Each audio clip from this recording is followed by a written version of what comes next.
The British royal family has long lived under the relentless spotlight of media scrutiny and public fascination. Yet recent events surrounding Prince Harry have thrust this scrutiny to unprecedented levels, escalating tensions and igniting a crisis that threatens the very fabric of the monarchy. Following Prince Harry's disastrous BBC interview and his failed legal battle to secure taxpayer-funded security, the backlash in the United Kingdom has reached a boiling point that many say has never been seen before. In an extraordinary development, the New York Post reports that local constituents across Britain have grown weary of Harry's actions and public persona, culminating in a formal petition launched by Britain's esteemed House of Lords. This petition calls for the removal of Harry's Duke of Sussex title, a move that could irreversibly tarnish his royal legacy. This is not tabloid sensationalism. This is a serious parliamentary action with far-reaching constitutional implications. Insiders reveal that Prince Harry is reportedly seething with rage over the petition, yet King Charles III, known for his reserved and measured approach, is expected to allow the parliamentary process to unfold without interference, signaling a firm closing of the door on one of Harry's last remaining official ties to the crown. The petition is being spearheaded by senior Conservative and crossbench peers alarmed at what they perceive as Harry's reckless misuse of his royal identity. Their concerns are grounded in the Titles Deprivation Act of 1917, a law originally designed to strip royal titles from family members who sided with enemy nations during the First World War. While Harry's actions do not meet the legal definition of treason, critics argue that his increasingly vocal political stances and public criticisms of the monarchy represent a betrayal of Britain's constitutional principles and moral values. This controversy has been ignited by a series of provocative incidents, including Harry's open criticism of American politics and alignment with far-left organizations, all while continuing to leverage his royal titles for commercial gain.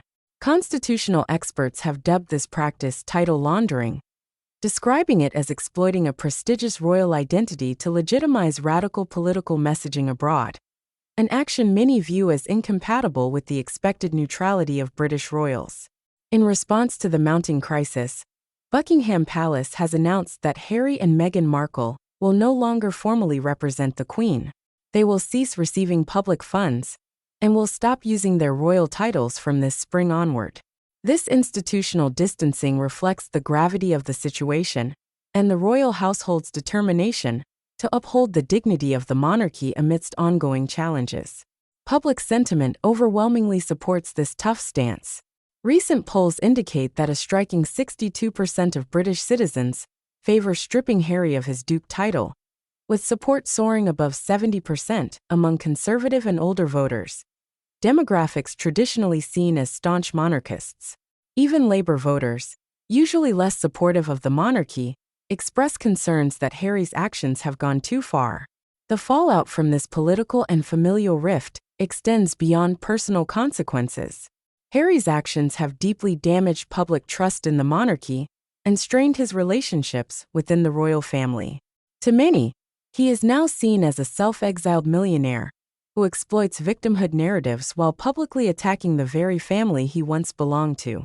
Street interviews in Sussex reveal local constituents feeling embarrassed and misrepresented politically by Harry's conduct. Adding to the controversy is the stark hypocrisy of Harry and Meghan continuing to use their Sussex titles in commercial ventures.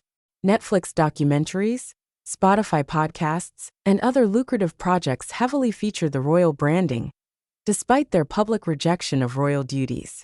Critics accuse them of engaging in title trafficking, leveraging inherited prestige for personal profit, a charge that has only fueled public outrage. Legal and constitutional scholars affirm that Parliament holds the authority to revoke royal dukedoms, especially when national interest and moral integrity are at stake. The Titles Deprivation Act of 1917 is one such instrument, with precedent set during World War I against royals allied with Germany, and more recently in Prince Andrew's removal of military titles following the Epstein scandal. King Charles reportedly prefers to let Parliament lead the process, aiming to avoid the appearance of a personal family feud and to maintain the monarchy's dignity while addressing what is increasingly seen as a liability. With Parliament and the public watching closely, the commercial exploitation of Harry's aristocratic identity hanging by a thread, the stakes have never been higher. If Harry's title is stripped, he will lose the royal mystique that underpins his celebrity status. Without the Duke of Sussex title, he risks becoming just another exiled figure, known more for tabloid drama than royal duty. This is far more than a symbolic gesture. It's a historic reckoning. From decorated soldier and beloved royal to a cautionary tale of consequence when loyalty and dignity are sacrificed.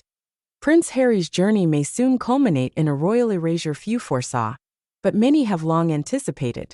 If you want to stay updated on this rapidly evolving royal saga and other exclusive insider stories, be sure to subscribe and share your thoughts in the comments below.